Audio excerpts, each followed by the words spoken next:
We constantly get a reflection of who we are being. So if you ever want to see a different reflection, you're going to have to change your state of being.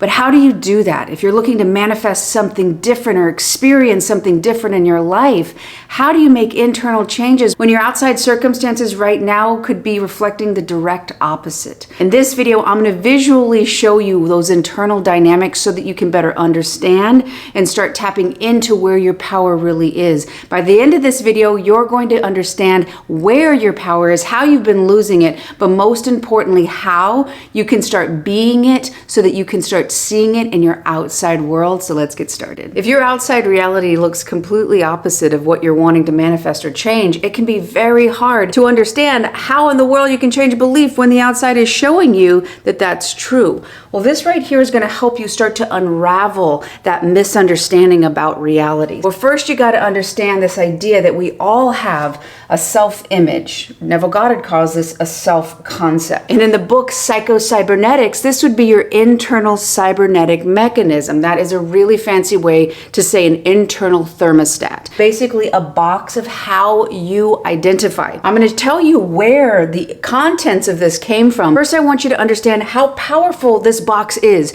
Just the same as at home. If you have a thermostat and you have it at 80 degrees, if the air starts getting too warm and it goes up to 85, a cooling mechanism is going to come on so it goes back to 80. Now, if it starts getting too cold, a heating mechanism will come on and it'll go back because it wants to stay on that set point. You have a set point. Now, the biggest thing here is to understand inside of this is what you're going to experience if it's about lack of money or unhappiness. Now, here's where the interesting part comes in. These opportunities for love or even for money exist right now, but your perceptional biases, you can't actually perceive with your senses of what is outside this box. And this box is essentially your state of being. Dr. Joe Dispenza would call this your electromagnetic signature. The electrical part is going to be the thoughts you're sending out, and the magnetic part is going to be the feelings that you're drawing those circumstances to you.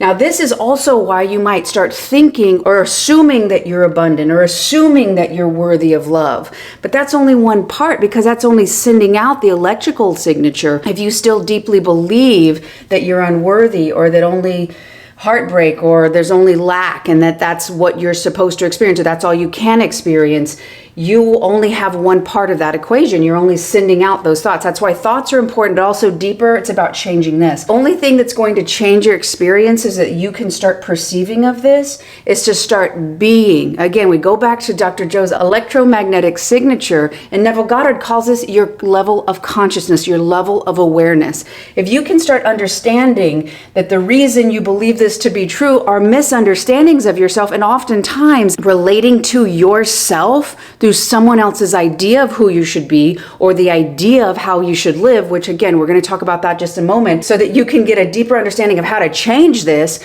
But this is it. This is basically ruling your life right now. And as you start to realize and start to erode this idea that this is all you are, then you can start to expand your box of self-concept to include these things. And the first part is going to be you start to perceive that that exists. And as you do, you can start to realize that this is just a misunderstanding of yourself, and focus and be in this state and identify with this as opposed to these old misunderstandings of yourself. The more and more you do this, the more and more you'll be able to perceive with your senses of these opportunities, whether it be about abundance, whether it be about love, whether it be about just you worthy and valuable enough to experience these things. So as you understand that you can only start to see something when you shift that perception and you start expanding your sense of self, shifting the internal thermostat, which is your self-image or your self-concept. But where does this come from and why is this your set point? Understanding that will help you unravel it. So let's get into it. So regardless of who you grew up with, you had some sort of person in your life that was your caregiver. It could be a grandparent, it could be an aunt, an uncle, or your actual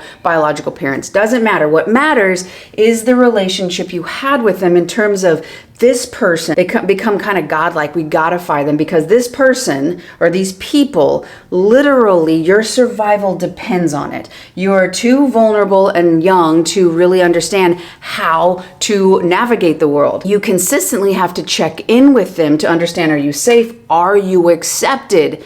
And if they have some kind of idea that you have to work really hard in order to be valuable, then you could think, oh, I'm actually not worthy. It's what I do that makes me worthy, so I better work really hard because I've got to earn my love.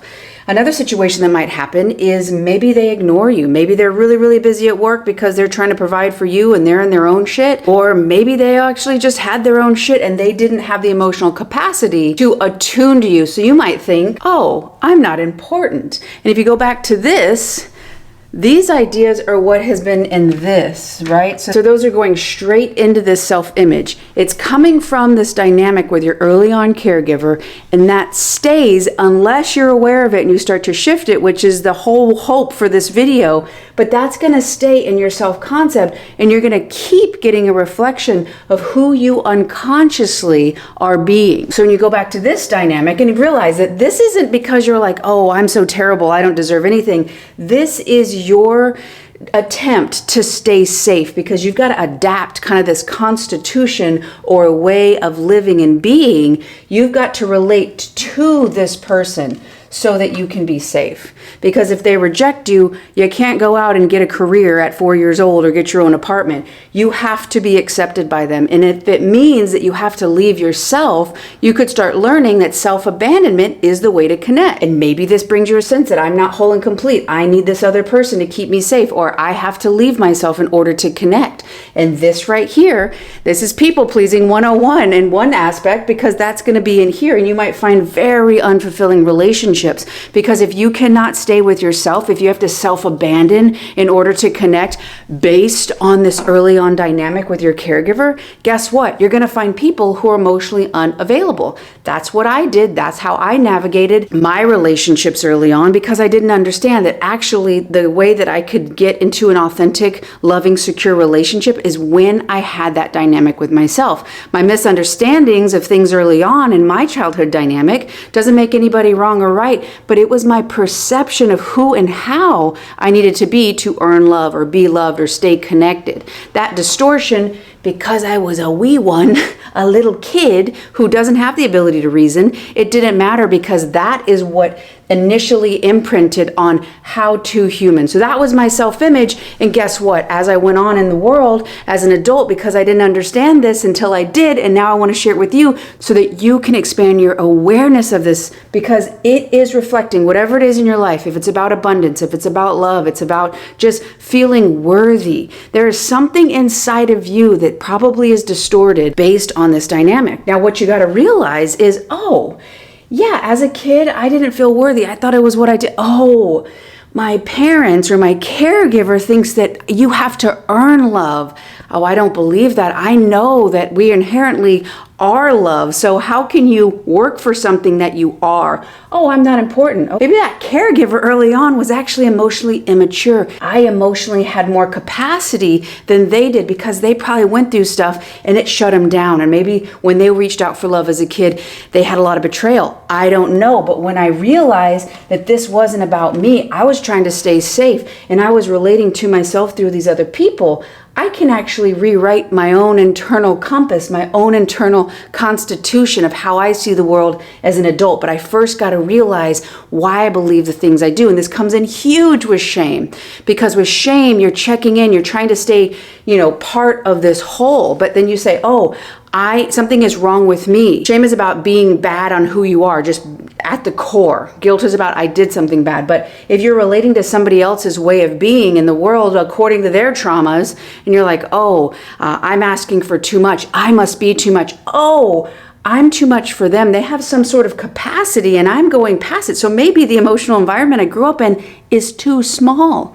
And I've been thinking that I was too much for the world. Oh, my mistake. Emotionally, I needed more from that environment. So I wasn't too much. It was too small for me. That doesn't make the people bad. However, it wasn't what I needed. So realizing that I can have what I need is what starts to remove these walls so that you can start perceiving of the things you're really wanting to experience. Simply understanding, oh, I'm not worthy. Oh, I grew up thinking that it was what I did and not who I am. So as I can see, oh no, I was inherently worthy. Oh, look, I can shift that and I can start to perceive of opportunities that align with that. A paraphrase of one of Einstein's famous quotes is that you cannot solve a problem from the same level of consciousness that it was created in, meaning that you'll have to shift out and evolve and start expanding to a new level of consciousness, to a new level of awareness about yourself, about your worth, about what happened early on, and shift that. And in those higher level of consciousness,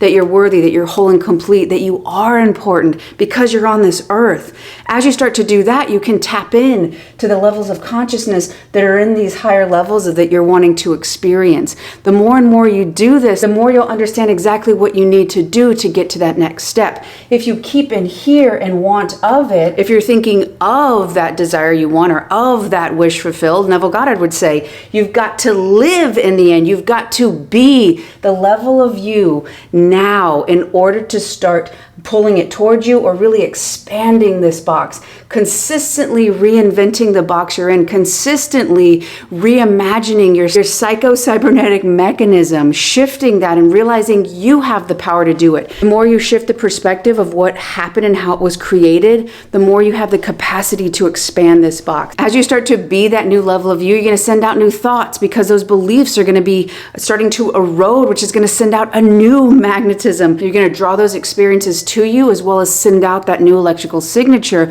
so that you can start living in a new level, start collapsing the waves of potential into particle form, into 3D matter. The more and more you realize how powerful this is, the more you can apply that power to your life because you deserve it. If you're looking for a little bit more support on how you can instantly raise your vibration, this next video right here is going to break it down and show you what is actually keeping you in those lower level vibrations and how you can start to snip them so you can start to be it and see it right now. Thank you so much for watching. I love y'all. If you haven't done so already, like this video, join this community. I'll see you on the next one.